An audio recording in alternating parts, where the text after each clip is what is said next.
Hey everybody, it's Jeremy, your host of Marketing Trends. And today I got the privilege of speaking with the VP of Marketing at Litmus, Cynthia Price. Cynthia has a really cool background. We go into all things email marketing, why the inbox is definitely not dead, and things that marketing leaders and marketing practitioners globally can start to think about when it comes to content and reaching their customers. I think you're going to love this episode. Hey everybody, welcome to Marketing Trends. This is your host, Jeremy Bergeron. And with me today, I'm super excited. We have the VP of Marketing at Litmus, Cynthia Price.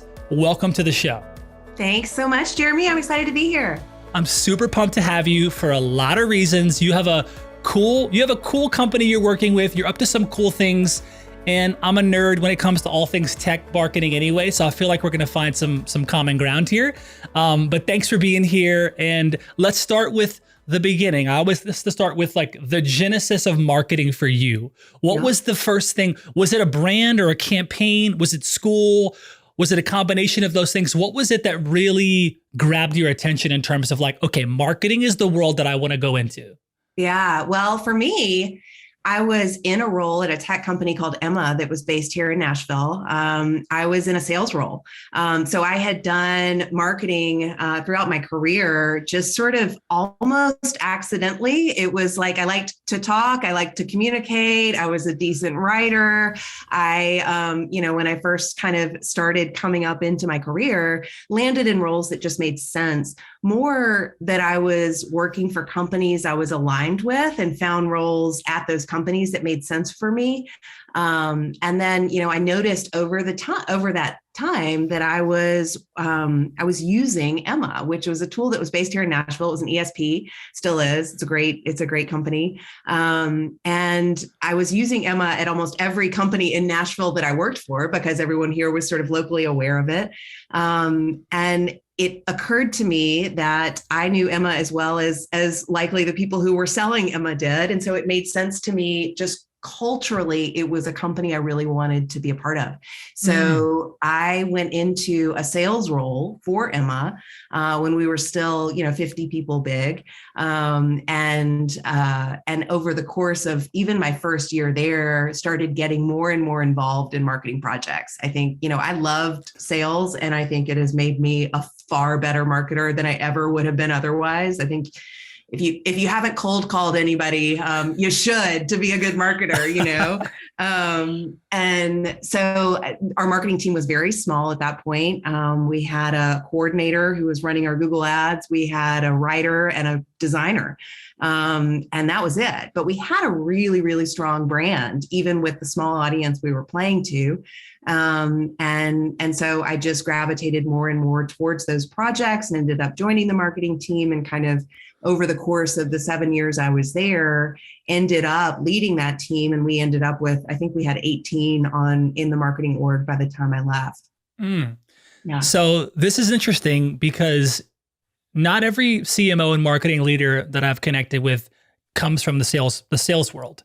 And so I love that you come from that world and understand that world. And, sales and marketing teams, as you know, have this reputation for being out of sync with each other. Yeah. These days we're seeing, this near complete shift to this digital interaction, and organizations are going to have to continue to really improve sales marketing alignment going forward. We know that. Or they're going to lose ground, to competitors with stronger performance, and they have that tight alignment between sales and marketing. What's been your experience now in the marketing leader role, having understanding the sales world, knowing that world well? What's kind of been your experience with these teams throughout your career, and kind of how has that experience really shaped, your approach for bringing these two things together as a VP of marketing? Yeah, I mean, it is obviously critical. And I've been really lucky, I think, that I've worked with some great sales leaders and still do today, where, that alignment was as important to them as it was to me, where, I think both sides have to come at that with sort of a give and take of here's what we're trying to drive, and here's what you're going to do. And there has to be sort of an agreement on the front end of what that looks like. And then it's just constant communication. We have, even in the digital age, we have face-to-face Zoom meetings every week that, talks not just about what has marketing delivered to sales, but what is our sort of central thing that we're all trying to do together, which in our case is pipeline. And, where are we on those numbers based on sort of our goal? Are we tracking to goal? Are we not? And what's marketing doing on the front end of those numbers in terms of leads generated and MQLs and all that? And then, what do conversions look like on the back end, so that everybody sort of knows I have a role to play in this master equation here. And it doesn't do me any good to send you a bunch of leads that aren't going to convert. And it doesn't do me any good to even help you build pipeline that isn't going to close. So we try to have those really frank conversations every week with, between marketing leaders and sales leaders to really sort of get on the same page as to what's going on. Do you have any favorite campaigns, whether at your time at Emma or at Litmus or things, any favorite campaigns that you were involved in or the team was involved in creating that kind of stick out to you? Maybe like an example or a story around that. Yeah, for us, a lot of our best campaigns come from our best content. I come from an inbound marketing world, and, what we're always trying to do is deliver something that's incredibly valuable to the group that we're talking to. And so, one of my favorite campaigns was almost accidental. And it happened this year. It was the fact that Apple released the Mail Privacy Protection, Act, or their sort of new terms of mail privacy protection, which have this potential and created a little bit of chaos in the email world of, is this going to blow up our visibility into how our campaigns are performing? Oh my gosh, we're losing open rates. What is that going to mean? How are we going to talk about that? And so we just really put our ears to the ground on the marketing side and started to crank out content and thought leadership on a regular basis of here's what we know, here's what it means, here's what we know this week, here's what it means, here's what we think is going to happen. In concert, our product team is working on some updates to our product that are going to help. And meanwhile, we're just providing the sales team with, frankly, new opportunities to reach out, new things to talk about, new value points that weren't necessarily about what our product was going to do to solve this issue, because it was bigger than that. It was something that every email marketer was going to have to figure out. So ultimately, over the course of the past 3 months, that campaign that started as a blog post, and wasn't really a campaign per se, it turned into a giant, sort of revolving door of really great content, where we've now done 2 webinars that map up to it. We've got a big downloadable piece of content, and sales is just consistently, sending updates to prospects and that kind of thing. So I think when we can react to what's happening in the world around us and really, really provide some value that isn't, at the end of the day, we certainly hope everybody who touches that content becomes a customer, but ultimately we see the value in sort of the bigger picture of just providing something to the industry that is hard to untangle and hard to figure out. That's awesome. I, of course, being a content guy and a company we're a media company. So when you say content and doubling down on content and thought leadership, I'm like, yes, which is great. That's a big bet that I think a lot of brands, even some larger brands, and we've spoken to folks on the Fortune 10 and 500 and 100, and it's interesting to see kind of what they double down on. When sometimes it surprises me to hear that they don't really double down as much on content and thought leadership like they could. Well, they'll go to other channels, so they'll mix up things. So it's cool to see that you made that bet. Why did you make that bet? Why did you go that route? Because you could have gone a lot of ways. Why content and thought leadership? I think that we had the benefit. One of the reasons I joined Litmus is that Litmus did a really good job over the many, many years before I was here of being a real leader in the space and being sort of a voice. Email marketing is such a complicated, weird world to live in, because the people who are designing emails know this inside and out, that design for email is different than design for the web. It's somewhat archaic. There are over 100 email clients that they're trying to design for. There's just all this confusion. And so Litmus had done a really, really good job over the years of finding a place for that community to gather together, both virtually and in live events, finding, resources for them that really spoke to things that weren't There wasn't a definitive answer on a lot of these things out there, and Litmus sort of helped to, uncloud some of the murkiness there, and not necessarily we have the benefit of being relatively agnostic when it comes to ESPs. So, all ESPs are writing content that's based on how their ESP handles something, but Litmus had sort of a more broad approach that was more about, no matter what you're using, here are some best practices for email design, both from a strategic standpoint in terms of getting better results, and then also from a how to code this bit so that the animated GIF shows up right, that kind of stuff. But to answer your question, because those before us had done that hard work over time, it's a natural spot for us. We are lucky that I have a brand that I get to work for where people say they love Litmus. A lot of folks don't have that kind of brand. So we had a natural audience, I guess, is the answer to the question, that is already paying attention to what we'll say. And so doubling down there and growing that audience and finding more ways to, help them seems like a no-brainer. You've been there at Litmus now just over 2 years, right? About 2.5. 2 years. And again, look, if you look across the C-suite, you know this better than a lot of marketing leaders. Look, the CMO and the VP of marketing role is either like the quickest turnover, like you're either not there very long, or you can be there for some time, and you either get called in for a rebrand, a reorg, or you retire, one of those things. And you've been there 2 years plus now, which tells me a lot about the results, the high performing team that you've built and been a part of. And so that's amazing in and of itself, because I know a lot of marketers, if they don't land in the right place and get the right things going, they're not going to be there very long. Yeah. So that's awesome. I'm curious about the state of the marketing kind of team, or the state of marketing at Litmus when you first started. What was the state of the marketing kind of team, if it existed? Did you build it? Was it already there? What were kind of your first 90 days like in that role? What did you focus on doing? Yeah, I mean, I came in with a pretty clear directive from our CEO at the time. It was before Melissa, our CMO, came in, and he basically, Litmus had, over time, we had a self-serve product.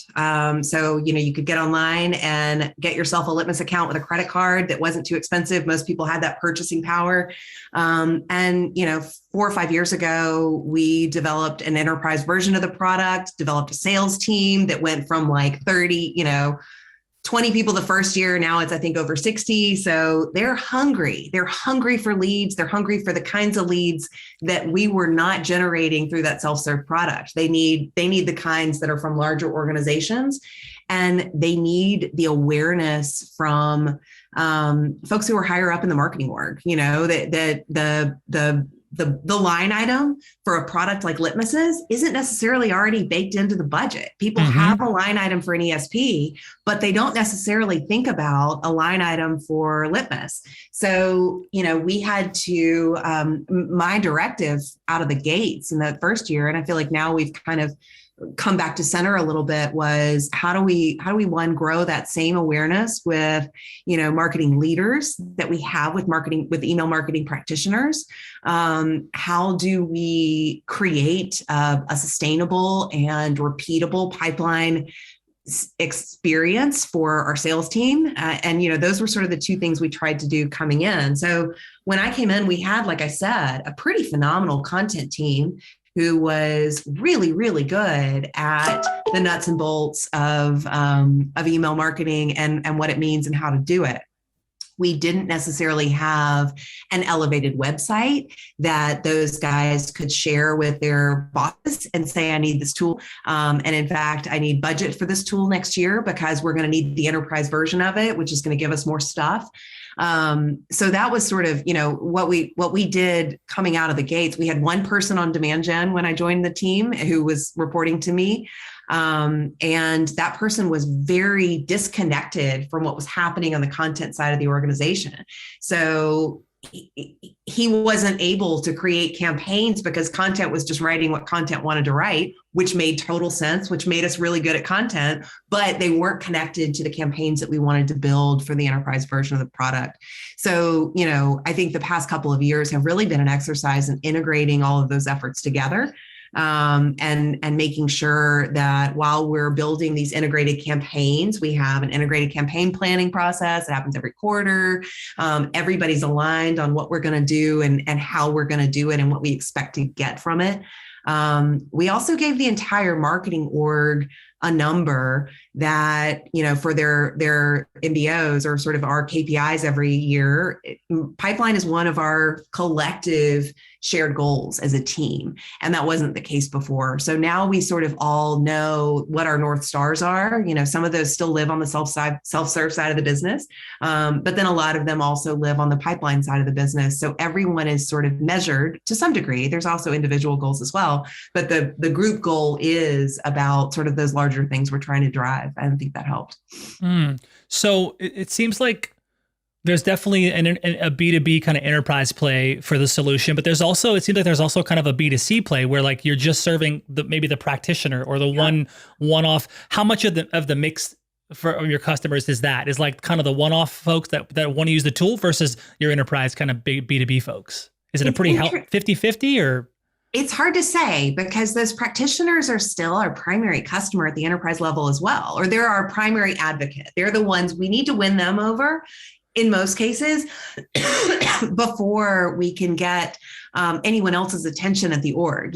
Sending a cold email, to go back to my old days of sales, if I were to call a CMO cold and say you need Litmus or try to talk to them about Litmus, they're just going to send me back to the practitioner and say, do we need this tool? And so I feel like you're right. We're constantly in this sort of in-between zone of marketing to practitioners in sort of a B2C type methodology and gaining awareness and just buy-in from that more senior set. When our enterprise sales team is talking to larger orgs, they've got, 8 people in the marketing org. Sometimes it's marketing operations. They've got DNA. They've got, all sorts of different personas, to use our language, that they're trying to talk into or sort of help understand the benefits of a tool like Litmus and how it'll work with their other stuff. The practitioner is the one that we really, really need because they're the ones who are going to be in the tool all day. And if they're not into it, we're not going to win, in my opinion. Many companies responded to what's happened the past couple of years by developing entirely new forms of customer service and experience, seemingly overnight. Like we're seeing brands like doubling down on customer experience. What did Litmus do to double down on customer experience in the past year or two? Yeah, we definitely, we have always been a remote first company. We also saw that email marketing actually, as the past couple of years happened, the volume in email went up pretty drastically because, if you were even a brick and mortar organization, you can't sell things out in stores anymore. I mean, there was an insane amount of increased mailbox activity, I should say, so it did a couple things, one of which it had to help us reconvince our customers at how important it is to be thoughtful and strategic and what you say in the inbox. And it also, I think helped them understand how critical email is to their business. I think it became a thing where we actually saw a lot of increased usage over that time, which is probably not the same, or increased needs over time, which is probably not the same for a lot of organizations. Yeah, of course. It's like a lot of industries contracted, and did not expand. And then some folks like yourself really had an opportunity and saw some increased usage in customers, which is awesome. How obsessed are you with experimentation? Like, can you tell our audience like some of the things you're experimenting with? Because I'm a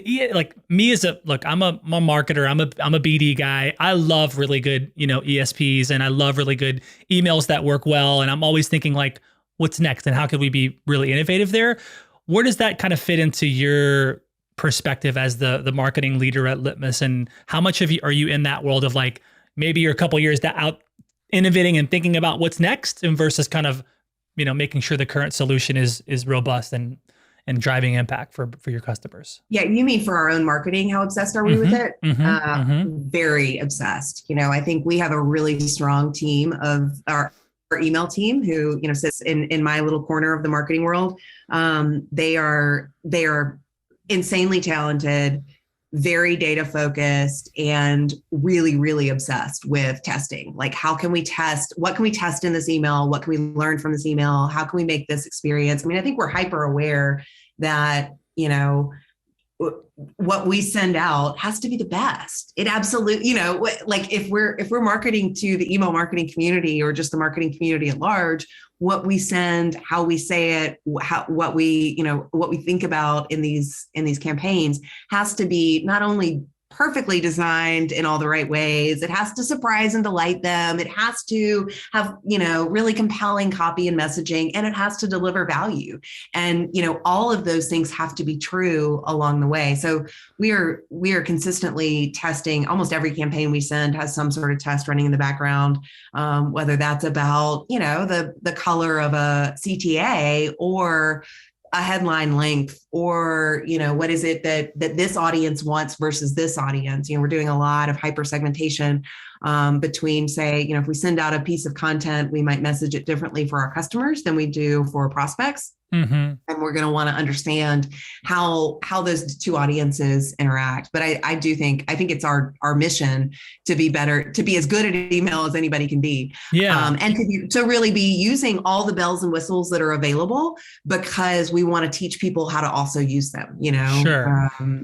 On that note, on the bells and whistles note, I'm curious about this one too, because there are so many bells and whistles. Yeah. And I think as a marketing leader, and if you've got really smart marketers on your team, I know in our company that we have folks that are bringing really good ideas, and, how about this Marcom stack or this MarTech stack? There's so many things that we could be looking at and evaluating. And if we don't implement it or we do, we can miss the boat, and we want to be relevant, et cetera. How do you balance that? Because you want to be on the cutting edge versus the bleeding edge. And yet you could spend all of your time looking at what's the next thing to do and use. So how do you as a leader balance that? Because you got to be at the forefront of it. And you also have to be performing and executing, which is what you're doing now. Yeah, I mean, I think it's funny. I'm taking a course right now on Agile marketing, just to try to get a lot more clear on how marketers can really develop not just the Agile methodology, which I think we've all been in Kanban boards and had daily stand-ups and done sort of this idea of an MVP, but that it's a mindset. So, how can we test our way into making a case for some of those bells and whistles along the way? So, before we develop an entirely huge new website, for instance, and we're not that good at this yet. So this is why I'm taking one of my team members and I are taking this Agile course together to try and figure out how can we step our way closer into Agile in 2022, because we're trying to not do let's build this thing over here behind a curtain and then unleash it on the world. And it'll be this great thing that everybody will respond well to, because we just don't know. So the more we can kind of test our way into those things, whether it's a fancy design in a new email or it's a new website, we would look at a landing page first, or it's any of those things. Our goal is to try to let the data tell the story for us in as big of a way as we can. We recently, this year, we launched ABM. So we have account-based marketing running for our enterprise version of our sales team.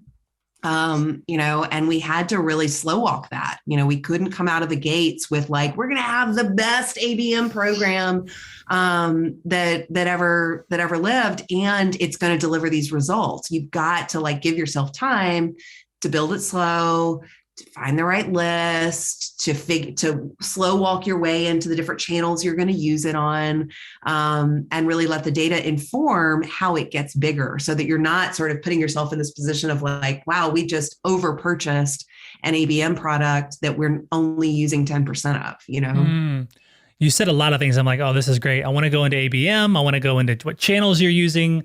Because we're bullish on ABM as well, and we've seen the power of really good ABM experience, and it's such an interesting Interesting topic. And that also, again, that's one that still surprises me with some brands that we connect with that aren't really flexing the ABM as well as they could, or have tried it and then aren't going there anymore.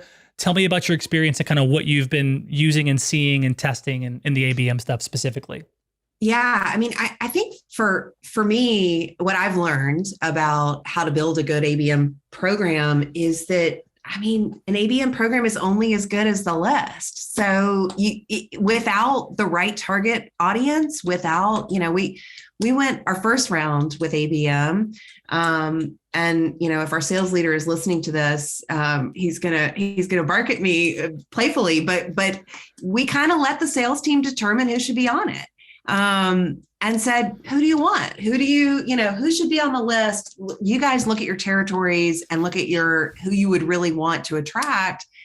And it bombed. It didn't, that list wasn't right. That wasn't the right list for what we know about who actually closes in business, what we know about who actually becomes pipeline, what we know about the personas that we actually do get traction with.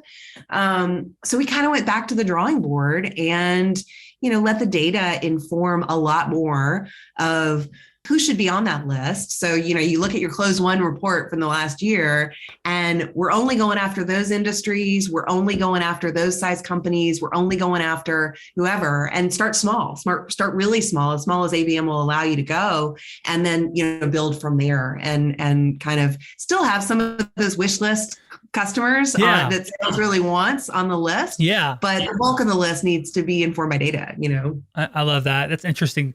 It's a big space, the ABM space, and to see some of the things, the technologies and some of the strategies being used.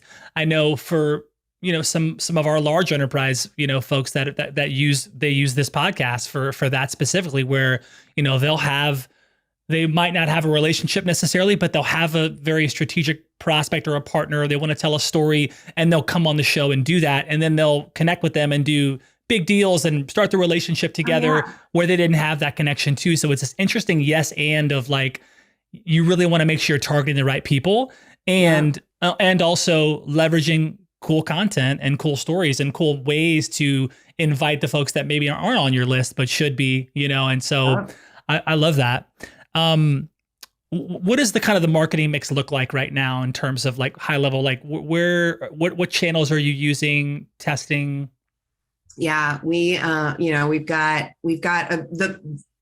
the bulk of our resources, I would say, are in content. So we're trying to use inbound as much as we can. And then we've got a paid media specialist who is running both our search campaigns, which we run with an agency, our sort of paid digital, paid social, anything about sort of Google Display Network and all of that kind of stuff. And then we've got, email and we've got review sites. We've got lots of sort of co-marketing efforts that, because we are sort of in the middle of a whole bunch of ESPs, we do a whole bunch of stuff with those ESPs to try and, go at their customers and our customers together with some shared insights about what it's like to work with both of us. I would say that's the bulk of it. We also do events when events are possible. What's that? What's that look like now? Yeah. We had a big events plan for 2020, which got shut down pretty quickly. And then we ended up doing just a whole boatload of webinars, which was really fascinating. We thought our audience would get tired of us. We thought they would get sick of our, webinar strategy. And I think that's one of the areas that we continue to double down on, partially because we try and do them differently than everybody else. We try to really make them incredibly valuable. We try to bring experts in that, they don't get access to very often, and that kind of thing. So, our events, hopefully I've got a big plan for 2022. And then we have our own hosted event. So we used to do, 3 events a year in London and San Francisco and Boston. In 2020, we were already planning to consolidate that down to one big event in Boston. And we had to cancel that. this year we came out of the gates swinging in the spring. We were like, we're coming back. Litmus Live is happening in September. Who's ready? We'll see you in Boston. And had to pivot when in August and sort of take that live version down. But we're having the digital version next week. And we've been kind of fascinated. This is the first time we've charged money for an event that's only digital, just to cover our costs, because our intent is to make it more than just a Zoom meeting, and it's got some high production value to it. And we have hit our goals and then some on ticket sales. It's been really, really interesting to see how this audience is responding to. I think that we're in a unique spot where this audience is just really hungry for that community. They're hungry for the resources. They're hungry for the expertise, which we're happy to find all the ways we can to give them to them. Where can folks find out about Litmus Live? Is that still up on the table for folks to purchase tickets and attend? Sure. If you go to our website, litmus.com, there are plenty of paths you can take to get to the event. Okay. Awesome. And then I also want to circle back to, you said the Agile Marketing course. Where are you learning and taking that course? Yeah, Agile Sherpas, which is, they're phenomenal. They're just really good at this this framework that I think, marketers have been learning. We've been borrowing from our friends on the tech side of different, software companies for a long time in terms of, how they think about sprints and, using a Kanban board and thinking about project management in a different way, and really sort of thinking about that, starting with the MVP and not sort of building over in a corner for months before you launch something. And I think, it's funny, we're releasing our state of email report next week. And that's one of the key themes, is that marketers are trying to find ways to be more agile, because as personalization becomes more critical, which is awesome. Like, consumers want it. We want to deliver it. Technology is allowing us to create more personalized campaigns. But nobody's given us extra staff members to handle the many different versions of this thing that you have to put out in the world to, talk to different audiences in different ways. And so, agility becomes more and more critical. And I think will only become more critical as we're sort of continuing to go down this personalization path. Talk about agency versus in-house. I know some marketing leaders are opposed to they always want to build internally or hire internally, and some love the agency side and they feel like they need that, and some just kind of fall somewhere in the middle. Where do you fall in terms of outsourcing something to an agency versus bringing that expertise in-house, or growing it in-house, or hiring it in-house? I think in some areas, it's hard to find the expert who can come join your team without having a strategist and a doer. So if you have one headcount, and let's say I had a headcount that, for instance, SEO, we just engaged an agency to help us with our SEO. We have really good SEO. We have really good natural SEO. Our writers are tuned into what's working from an organic standpoint, but we don't have someone in-house, nor do I have a headcount I can justify just to strategize about what our SEO should look like and also write that content. Those are two different people. So I need someone who really thinks about SEO all day to take a look, and thinks about SEO in the context of lots of other, ideally SaaS companies or B2B companies at a very minimum, who can think about, here's what we're seeing works. Here's how I'd like to change this. Here's how you can actually inform your content team to be smarter about it. So I think in areas where there are places where it takes it takes a level of knowledge that you can't cover with the headcount you have available to you, or it's a very small sliver like SEO, that you're much better off with a team over here on the agency side who can take, it's nothing for them to sort of take a look at our Google Analytics and tell us what needs to happen next. Whereas, I just don't have room for that in my overall headcount.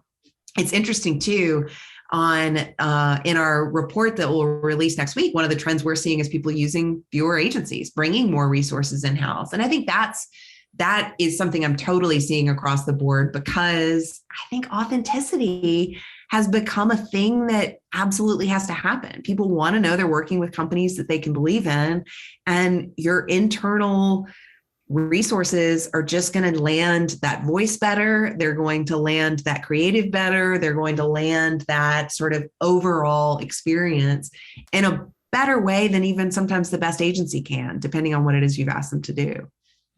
Yeah, I love that, because again, it's a topic that's interesting to see what brands choose to do when it comes to accessing that expertise that doesn't always exist internally, or is harder to find. And there's a timeline, and you don't have all day, and you got to find that needle in the haystack, or who's that practitioner that's really got what we need.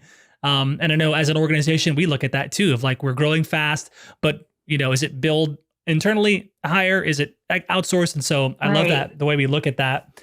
Well, and I also think, going back to sort of this whole idea of agile marketing, I think you have to, and we work with a number of agencies in a bunch of different areas. And if you find a good one who's willing to go at it with you in that sort of iterative way, that's critical to me, because I feel like the sort of old school version of how an agency helps you is they go over here and build something, and then they sort of Don Draper stand up in front of, even in today's world, stand up and show you their boards, and they're like, isn't this going to be great? And you need a little bit more iterative sort of back and forth on, what can we put in front of the customer that'll really test it, and then you guys can build from there.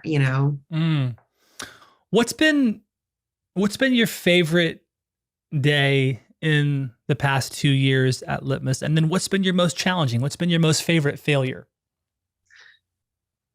I think my favorite day, honestly, was the day that we announced Litmus Live was coming back. And that's a live experience. So, we came out in March and we were like, we're doing this. We've got the Westin signed in Boston. It's going to be great. Here we go. Who's pumped? Here's the new brand for the thing. Here's the new, it was like, and the audience just ate it up. Everybody was so excited. Like, oh my gosh, a live event. I can't wait. Surely by fall, I'll feel good about it. People were buying tickets left and right. Everybody was so pumped. And then obviously the fail on that was when we had to go back to them in August and be like, hey, actually, we are going to pull this down. It was a lot of disappointed people. But I mean, the audience reacted really well to it. And I think that was when the new variant had come out. And so everybody was like freaking out a little bit about what's this going to mean. But yeah, that was sort of the biggest downer. I wouldn't even call it a failure though. It was a good pivot. And it, we're in really good shape for putting this event on in a digital way. I'm trying to think of of a real fail.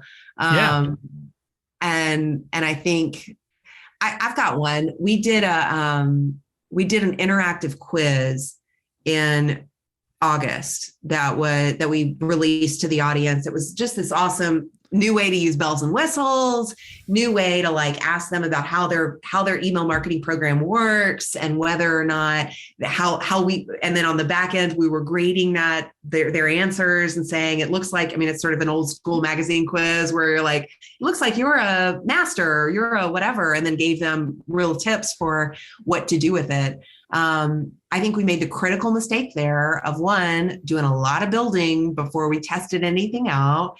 And two, we built a thing. It was sort of that old adage about content marketing. Content's only half of it. We didn't put a solid marketing plan together for it, nor did we have a plan to iterate for it. So now we're going to relaunch it next year in Q1, and we've got lots of things planned for it. But that was it didn't fail. Lots of people interacted with it and loved it, but it wasn't we wanted it to have a bigger impact on marketers than it did. And I think part of it was just that it was fun, it was quirky, but it probably wasn't providing enough value on the back end for them to share it with their friends and think about it more, in a bigger way. The old, adage of just putting all this energy and effort into building this thing. And then it's like, oh, wait, did we build and test? Did we actually let data tell us what was happening? And yeah. Right. No, I get that. What was the strategy for it? I also think we didn't really have a plan B. We had all these sort of places we were going to put it. And, it was a marketing plan for it that was based on every other marketing plan we do. So it was like, well, here's all the channels we've got. Let's put it here, here, and here, and let's think about it. And then, I think lesson learned for me was like that, oh, well, when something falls flat, we gotta go back out we gotta try the iterative approach next time. Wow. Well, what would you say is Cynthia Price's guiding marketing principle? Like, what's your number one rule to abide by? I feel like there's a lot of different things marketing leaders could say, but what is it for you? What's kind of your golden rule in terms of like, this is how I approach marketing, or the guiding marketing principle? Yeah, I mean, I think at a foundational level, it's just provide value. It's, nothing we as marketers do nobody's gonna care if we're not giving them something that's valuable. Now, like at the bottom of the funnel, that's about how valuable your product is. At the top of the funnel, that might be about, how to design an animated GIF. But every single stage has to deliver something that they're going to get something out of it, or it's going to be a positive experience for them on some level. I think that's probably my inbound content marketing roots speaking, but I think that that's served me well for sure. That even when you go sort of into bigger channels and more paid channels, I think that's still the absolute end goal of the day for anywhere you're marketing. From a MarTech perspective, can you share any tools or products that you're currently using to aid your marketing efforts at Litmus? Yeah. One of the things that has really changed the game for us is we got serious about attribution about a year and a half ago, and brought in Visible, and built a few different views of how our marketing channels were performing. We knew from a last touch perspective that obviously organic does this really well. Obviously paid search does really well. I mean, there were sort of some headliners that are easy to reinvest in. But we didn't have a sense of a lot of other things and how well they were doing until we got visibility into full path or even first touch attribution, which has been a real game changer for us. When you think about email marketing, for instance, our own email marketing, when you looked at how it was performing based on a last touch conversion rule, which is email's bread and butter. It's what it's famous for. Everybody loves email because it does convert so well. It was kind of, like it wasn't doing nearly as well as you would expect it to do in terms of, people actually becoming pipeline or signing up for a trial account or those kinds of things.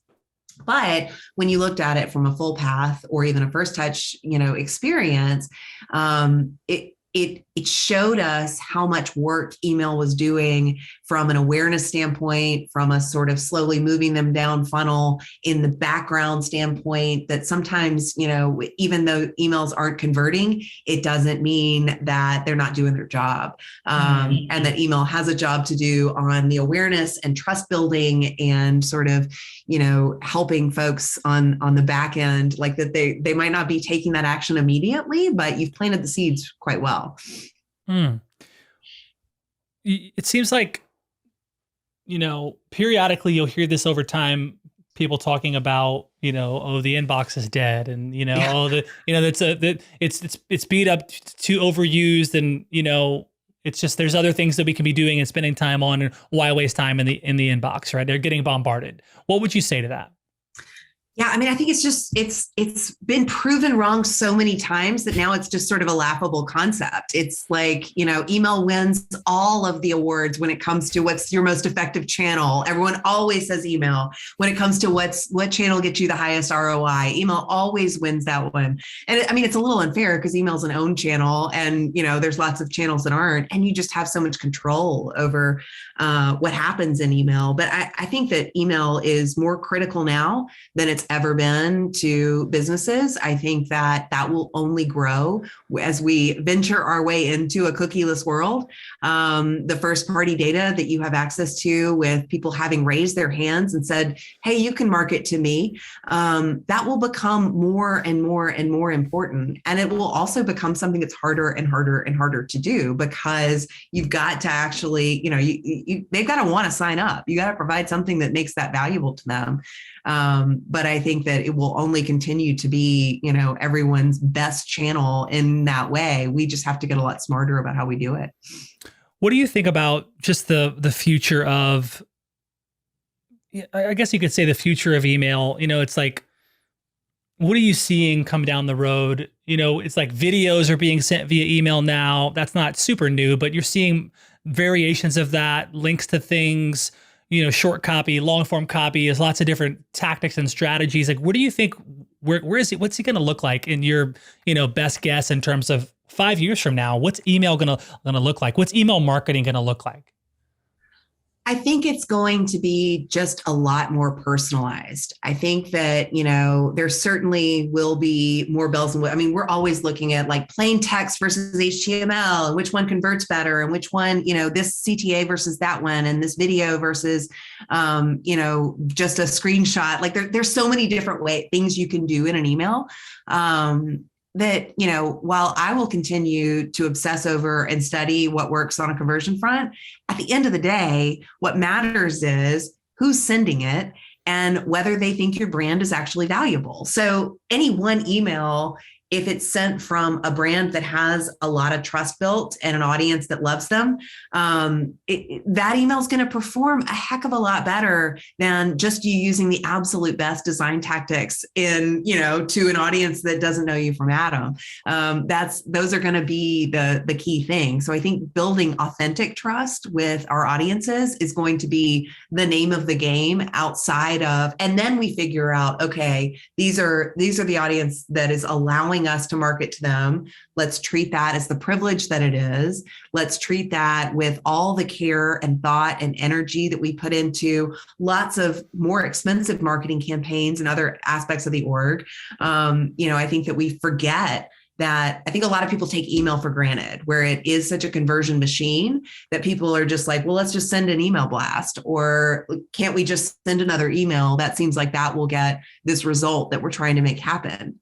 I think that, the creativity and the thoughtfulness behind an email program will only become more and more important as, inboxes get more and more crowded, consumers get more and more picky about who they let in there and, what they're expecting to happen from it. Do you see the success of your customers that are using Litmus? Because to me, you now have all this intelligence, right? Because, you've got all these cool customers you're helping and you're seeing what's working and what's not working. So twofold question. Do you help brands in terms of, like, I know you provide the tool for people to use, but do you also help brands use it successfully by using the data that you're seeing? Because like you probably could look at an industry that you're working with and say, all right, like we're seeing this open rate, we're seeing these conversions. Like, do you use that to help your future customers or existing customers at all? We do it primarily through our content. So, okay. We just put out a state of email engagement report that looks on the back end of everything that went through our system last year and tells you, okay, it looks like open rates. I mean, and again, these are just, we always say like, don't take this and everybody send an email at 8 a.m. in the US, because then it breaks the whole, yeah. But kind of interesting trends where like first thing in the morning is the best time in the US for open rates, whereas 3 p.m. is the best time in the UK. Like, I don't know, there's something interesting about that. That's just behavioral, information about people that I think as we get further and further down this AI path, depending on what third-party data does or doesn't allow us to do, we're going to get a lot smarter about those kinds of things as well. Cynthia, thank you so much for being on the show. Super grateful and honored that you would take time to drop the mic and really share some really compelling things. Your experience, your perspective is incredible. Thank you for being here. And let's do it again. Really you rocked it. You rocked it. Let's get into the lightning round. This lightning round is brought to you by Salesforce. Salesforce brings marketing and engagement together. Learn more at salesforce.com/marketing. We have Cynthia Price, VP of Marketing at Litmus. First lightning round question. Who is one of your favorite mentors? My earliest boss, Alice Randall, who also happens to be an award-winning country music writer and novel writer. She's just one of the most fascinating people on the planet. She hired me right out of college to be her personal assistant when I knew nothing about anything. And it was one of the most enriching and awesome experiences of my life. Wow. If we were to do a panel roundtable with you and another marketing leader or two, who would you want next to you on that panel? I am a huge fan of Drift these days. I love everything they're doing. I follow Mark Killens, who runs their content marketing program. I don't know if you know him. He is just awesome and super helpful, and absolutely comes at, he was at HubSpot for a long time, so he has that inbound frame of mind. And he put out a little mini series on LinkedIn recently that was about how they structure their content marketing team that I just ate it up. I thought it was so interesting. And so there are 1,000 ways to put together a marketing team, and they found an interesting one for sure. Nice. Okay. What would you do with unlimited creativity and support? Like anything? Anything. What would I do with, I don't know. I'm going to have to pause on that one. That's too big a question for me. You're going to have to. That's fine. Yeah. So think about that one. Next question is, tell us about a time you made a powerful choice. A time I made a powerful choice. I lived in Oregon for a little while after college, and I made the powerful choice to come back to Nashville, which was unexpected to everyone involved, and I am eternally grateful that I did.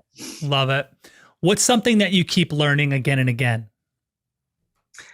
That there is so much I don't know. What do you love and appreciate about yourself? I think I'm kind of funny. And I try to be as open-minded as I can be. How do you feed your creativity? I love to listen to music, and I love to read. I've actually picked up fiction again recently by forcing myself to remember that I love fiction, and I love it. I just had accidentally put it down in light of business books for a while, and it's been really fun. What kind of music do you like? I like all kinds of music. I live in Nashville, so I am surrounded by lots of different live music. Yes. All the time. I would say I'm a big fan of like Jason Isbell, sort of like I don't know what you would even classify that as, but that kind of genre is cool. My thing for sure. Okay, what was your first live concert, and what was your last live concert? This is so Nashville, Tennessee, and this is going to also date me. My first live concert was Lynyrd Skynyrd. Wow, that's legendary. Dang. Okay. Okay. It was when Lynyrd Skynyrd went on a bunch of different tours over many different summers, calling it their last and final tour. And I was, very young, and we were like, well, you have to go. It's their last. I mean, I knew nothing about Lynyrd Skynyrd or music at the time. The last concert I went to was, let's see, it was at the Ryman. It was a Jason Isbell concert. Wow. Cool. Okay. If you weren't in marketing, what would you be doing? I would probably be in the music industry in some level. I wouldn't be performing, but I would love to just be around it because I just love it.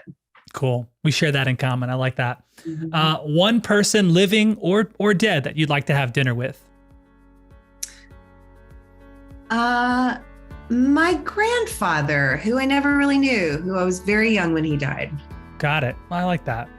What's one thing you like to do for fun outside of work? I like to go to the beach. We also share that in common. Love it. Okay. Last question.